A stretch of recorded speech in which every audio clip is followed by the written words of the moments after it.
Existe uma pergunta que não sai da minha cabeça. Como é possível duas pessoas trabalharem a mesma quantidade de horas nos Estados Unidos, ganharem praticamente o mesmo salário e 10 anos depois, uma ter patrimônio enquanto a outra continua vivendo de paycheck em paycheck? Será que o problema é ganhar pouco? Ou será que nós estamos olhando para o lugar errado? Foi essa pergunta que me levou a estudar algum dos maiores especialistas em comportamento financeiro do mundo. E a resposta mudou completamente a forma como eu enxergo o dinheiro. Não é inteligência, não é sorte. Também não é investimento. Durante meses eu fui atrás dessa resposta.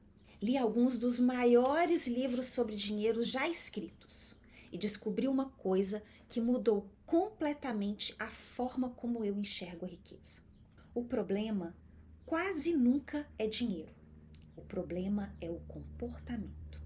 E quando você entende isso, percebe que construir patrimônio começa muito antes do primeiro investimento. Durante muito tempo, eu acreditava que a diferença entre quem prosperava e quem vivia apertado era muito simples. Quem ganhava mais consegue guardar mais.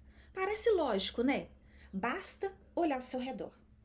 A gente conhece pessoas que ganham US$ 3.000, 6.000, 10.000, US$ 100.000 e continuam vivendo de paycheck em paycheck, enquanto outras, ganhando menos, conseguem construir patrimônio.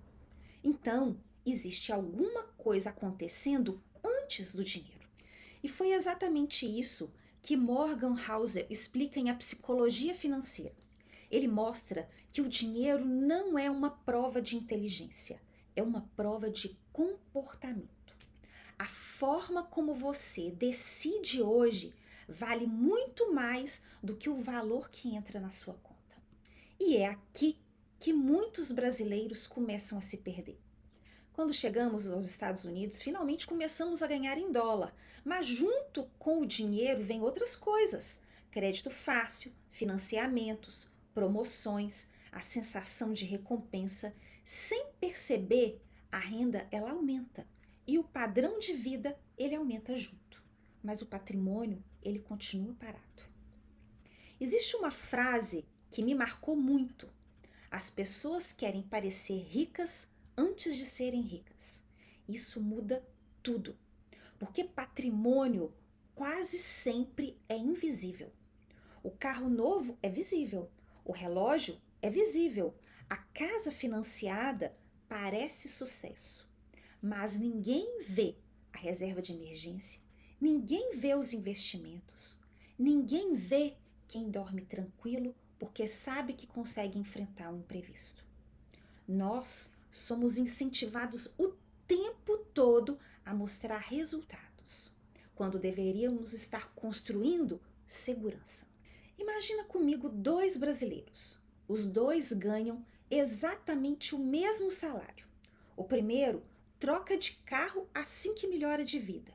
O segundo continua com o mesmo carro por mais 2 anos. Quem parece mais rico? O primeiro. Quem provavelmente ficará rico primeiro? Talvez o segundo, porque patrimônio quase nunca chama atenção. O autor que me fez pensar muito foi o Gran Sabatier em Financial Freedom. Ele diz uma coisa simples: dinheiro representa tempo de vida. Quando você compra alguma coisa, você não está gastando apenas dinheiro, você está gastando horas da sua vida. Isso ficou muito forte para mim quando comecei a conversar com brasileiros aqui nos Estados Unidos. Quantas horas você trabalhou para comprar aquele celular? Quantos finais de semana te custou aquela dívida? Quantos aniversários dos seus filhos foram trocados por horas extras? De repente, o dinheiro ele deixa de ser um número e ele passa a representar a sua vida. E quando você entende isso, começa a gastar diferente. Depois de estudar esses livros, eu percebi algo muito curioso. Nenhum deles começa ensinando investimento. Nenhum. Todos começam falando de comportamento. Porque investimento, ele multiplica, mas é o comportamento que constrói. E sem uma base sólida, qualquer estratégia financeira desmorona. Foi aí que eu comecei a enxergar um padrão. Todas as pessoas que conseguiam construir patrimônio passavam praticamente pelas mesmas etapas. Primeiro, elas saíam do caos. Depois, elas criavam controle. Então, construíam uma reserva. Só depois começavam a acumular patrimônio. E, finalmente, conquistavam liberdade. Percebe? Existe uma sequência. Ninguém pula etapas. E depois de ler todos esses livros, eu percebi que estava fazendo a pergunta errada. A pergunta nunca foi como ganhar mais dinheiro. A pergunta certa é como transformar anos de trabalho em patrimônio. Porque ganhar dinheiro é importante, mas construir patrimônio é o que muda o futuro da sua família. É isso que permite dormir tranquilo, é isso que reduz a ansiedade, é isso que cria liberdade e talvez essa seja a maior lição que eu aprendi. Patrimônio não começa quando você investe. Patrimônio começa quando você decide colocar ordem no seu dinheiro. Quando você para de viver no automático. Quando você deixa de trabalhar apenas para pagar contas. E começa a fazer com que cada dólar tenha um propósito. Se esse vídeo fez você enxergar o dinheiro de uma forma diferente, eu quero fazer um convite.